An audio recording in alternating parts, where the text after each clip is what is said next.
Students, हम लोग जैसा कि ट्राइगोनोमेट्री चैप्टर पढ़ रहे हैं, तो ट्राइगोनोमेट्री चैप्टर में हम लोगों ने बहुत सारे ट्राइगोनोमेट्री के प्रूफ्स देखे। अब उसके बाद हम लोग उसे कुछ और भी एप्लीकेशन देखते हैं, जैसे वर्ड प्रॉब्लम के थ्रू भी हम लोग ट्राइगोनोमेट्री का यूज़ कैसे कर सकते हैं किसी की हाइट निकालने के लिए या कुछ डिस्टेंस निकालने के लिए। ट्राइगोनोमेट्री का बहुत बड़ा एप्लीकेशन है इसमें, तो अब हम लोग उसकी तरफ बढ़ते हैं। लेकिन उससे पहले मैं आपको दो एंगल के बारे में बताना चाहूँगा, जिसमें एक एंगल ऑफ डिप्रेशन है और एक एंगल ऑफ एलिवेशन है। तो सबसे पहले एंगल ऑफ एलिवेशन देखते हैं हम लोग। एंगल ऑफ एलिवेशन,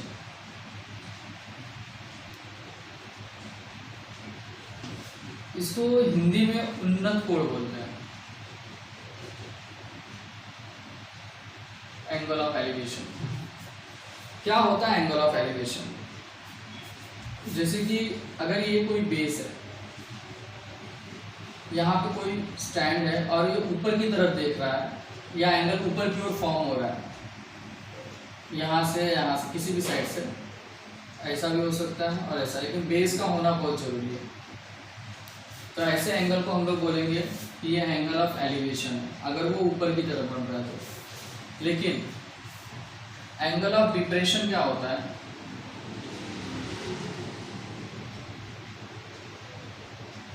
जिसको हम लोग हिंदी में अवनत कोण बोलते हैं। ये इसमें एंगल जो होता है बेस से नीचे की तरफ फॉर्म होता है, डाउन साइड में, इस तरीके से ये हो गया, लेकिन बेस का होना जरूरी है ऊपर। वैसे ये भी ले सकते हो आप। तो ये हो गया एंगल ऑफ डिप्रेशन, जिसको हम लोग अवनत कोण बोलते हैं। इसी दो के बेस पे आज हम लोग अपनी एक्सरसाइज सीखने वाले हैं। एक्सरसाइज 6.2 जो मैंने आपके ट्राइगोनोमेट्री चैप्टर से लिया है, ज्योमेट्री से। स्टूडेंट्स, जिसमें मैं जो फर्स्ट क्वेश्चन रीड करने जा रहा हूँ, जो बच्चे हिंदी मीडियम से हैं वो भी इसको आराम से, अगर उनके पास टेक्स्ट बुक होगी तो उस टेक्स्ट बुक में क्वेश्चन को अगर रीड करेंगे तो उन्हें समझ जाएगा कि मैं क्या बताना चाहता हूँ। यहाँ पे क्या लिखा हुआ है? यहाँ पे a person is standing at a distance of 80 metre. मतलब कि मान लो कि फ्रॉम अ चर्च, मतलब कि यहाँ पे एक चर्च है। चर्च मतलब गिरजाघर।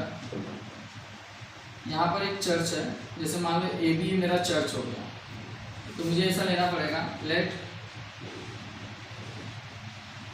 ए B be the distance, be the height of a church. A B जो है चर्च की हाइट हो गई। यहाँ से एक, इस चर्च से एक इंसान जो, एक व्यक्ति जो है खड़ा है, एक पर्सन खड़ा है, उसका डिस्टेंस 80 मीटर का है। तो मान लो जहाँ पे वो पर्सन खड़ा है, व्यक्ति खड़ा है, वो पॉइंट सी हो गया। तो बी सी जो हो गया, ये चर्च से पर्सन का जो हो गया डिस्टेंस हो गया। And B C is the distance between person and church. और यू कैन राइट इट कि BC जो है वो आदमी से उस चर्च का डिस्टेंस है। ठीक है, तो उसने बोला कि आगे मुझे फाइंड आउट क्या करना है। उसमें आगे देखो, जो इंसान वहाँ पे खड़ा है, लुकिंग एट इट्स टॉप, तो यहाँ से वो उसके टॉप की तरफ देख रहा है, चर्च के टॉप की तरफ, मतलब यहाँ से वो ऐसा देख रहा है कुछ। The angle of elevation is of 45। जब वो यहाँ पे खड़ा होकर चर्च के टॉप को देखता है, टॉप मतलब एक ही तरफ देखता है, तो उस समय जो एंगल बन रहा है, एंगल ऑफ एलिवेशन मतलब ऊपर की तरफ एंगल जा रहा है, तो 45 डिग्री है। तो बोलता है find the height of church. तो बताओ कि चर्च की हाइट क्या होगी। तो it's too simple students, trigonometry का यूज करके आपको समझ में आ जाएगा। जैसे कि ये राइट एंगल ट्रायंगल हो गया, तो अगर आप लेते हो इन ट्रायंगल ABC, एंगल B जो हो गया वो 90 हो गया, और एंगल C जो है वो 45 है। अब मुझे देखना है दिया क्या है, मुझे निकालना क्या है। अगर मैं देखता हूँ ये मेरा अगर ये एंगल है अक्यूट एंगल, तो उसके हिसाब से ये बेस हो गया और ये हाइट हो गया। मतलब कि आप ऐसा बोल सकते हो कि ये आधार हो गया और ये ऊंचाई हो गया। तो मुझे यहाँ पर आधार दिया हुआ है। आधार मतलब संलग्न भुजा, मतलब कि मेरा जो है एडजेसेंट साइड दिया हुआ है और अपोजिट साइड, एंगल का अपोजिट साइड मुझे निकालना है। तो एडजेसेंट और अपोजिट मतलब संलग्न और सम्मुख का जो रिलेशन होता है वो बनता है tan थीटा के फॉर्मूला में। तो मैं यहाँ पे देयरफॉर tan थीटा का फॉर्मूला लगाऊंगा, tan theta is equal to, जो उसका फॉर्मूला होता है वो होता है opposite side upon adjacent side, मतलब सम्मुख भुजा बटे संलग्न भुजा।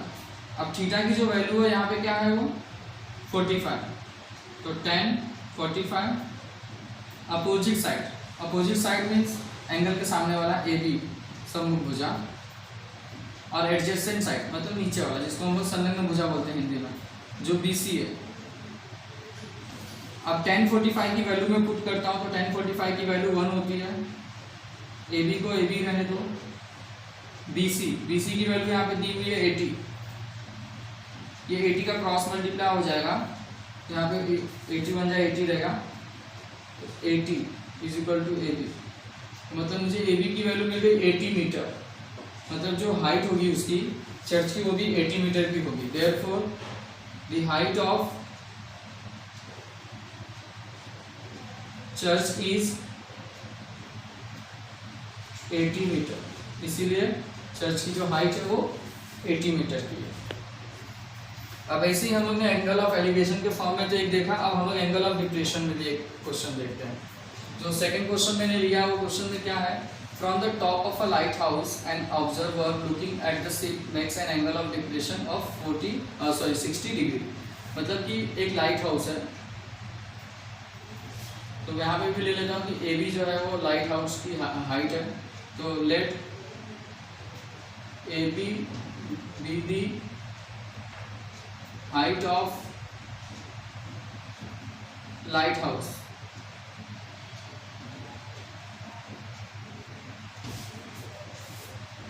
और यहाँ पे लाइट हाउस के टॉप पे एक ऑब्जर्वर बैठा हुआ है, और वो यहाँ पर कोई कहीं डिस्टेंस पे एक शिप है, मतलब मान लो ये शिप यहाँ पर है, तो वो शिप जो है वो सी पर है, तो ये A से C की ओर देखता है, मतलब शिप की ओर देखता है। जब वो शिप की ओर देखता है तो उस समय एंगल ऑफ डिप्रेशन बनता है, तो एंगल ऑफ डिप्रेशन बनाने के लिए बेस का होना जरूरी है।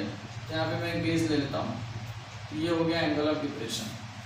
कितने डिग्री का एंगल ऑफ डिप्रेशन बन रहा है 60, तो 60 डिग्री का बन रहा है। मान लो कि ये D हो गया, यहाँ पे ले लेता हूँ, तो मुझे if the height of the lighthouse is 90 metre, अगर इसकी हाइट जो है 90 मीटर है,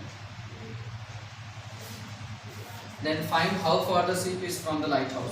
तो मुझे पता करना है कि ये जो शिप है ये लाइट हाउस मतलब B से इसका डिस्टेंस क्या, मतलब BC मुझे निकालना है, सिंपल लैंग्वेज में लिखा है, तो मुझे ये फाइंड आउट करना है। तो इसको मैं बहुत इजीली कर सकता हूँ, मैं ये भी बता सकता हूँ कि BC जो है मुझे फाइंड आउट करना है, तो यहाँ पे लिख सकता हूँ BC question mark that I have to find out. अब मैं इन ट्रायंगल ABC एंगल B जो है वो 90 डिग्री है, क्योंकि लाइट हाउस से तो हम स्ट्रेट ही रहेगा। अब स्टूडेंट जरा ये देखो, ये और ये दोनों एक दूसरे के पैरेलल होंगे, since DA is parallel to BC, ऐसा लिख दूंगा मैं, और ये जो हो गया ट्रांसवर्सल हो गया, therefore AC is the transversal. Transversal मतलब पैरेलल, मतलब ये समांतर है दूसरे के, और ये इसकी जो है तिर्यक रेखा है जो यहाँ से जा रही है, जिसको हम लोग इंग्लिश में ट्रांसवर्सल बोलते हैं। तो यहाँ पे देखो ये एंगल फॉर्म हो रहा है, एक यहाँ पर एक यहाँ पर, जिसको हम लोग हिंदी में एकांतर कोण बोलते हैं और इंग्लिश में इसको बोला जाता है alternate angle. Therefore by alternate angle, अगर अल्टरनेट एंगल मतलब एकांतर कोण का यूज करता हूँ, तो DAC angle DAC is equal to angle ACB। तो DAC की तो वैल्यू 60 है, पुट कर दो, देयरफॉर एंगल ACB भी कितना हो जाएगा 60। तो मुझे एंगल ACB भी 60 मिल गया। अब मैं आराम से इस ट्रायंगल में फॉर्मूले लगा सकता हूँ। देखो स्टूडेंट्स, अगर मैं ट्रायंगल ABC लेता हूँ और ये मेरा एंगल हो गया C, तो ये मेरा एंगल हो गया, तो इसके हिसाब से मुझे अपोजिट साइड दिया हुआ है, एडजेसेंट निकालना है, मतलब सम्मुख भुजा दिया है और मुझे BC निकालना है, मतलब संलग्न। तो सम्मुख और संलग्न का रिलेशन फिर से tan में बनेगा, तो इसीलिए मैं यहाँ पर tan का ही फॉर्मूला लगाऊंगा, साइन कॉस नहीं लगेगा। tan theta is equal to opposite side upon adjacent side. तो अपोजिट क्या है यहाँ पे AB, एडजेसेंट जो हो गया BC, 10, थीटा की वैल्यू जो है 60 डिग्री, ए बी की जो वैल्यू है वो 90 दी हुई है, और बी सी का वैल्यू डोंट नो, वो हमें फाइंड आउट करना है। अब tan 60 की वैल्यू कितनी होती है, तो tan 60 की वैल्यू होगी √3,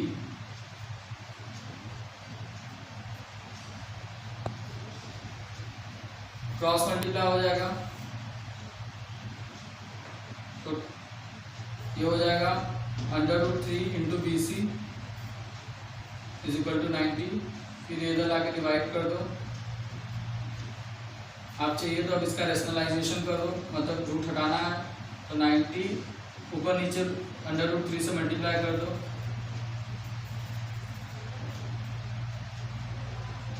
तो 90 √3/3 ये कैंसिल हो जाएगा, तो आपको बी सी की वैल्यू जो मिलेगी, B C is equal to 30 √3। अब आपको चाहिए तो √3 की वैल्यू आप पुट करो 1.73,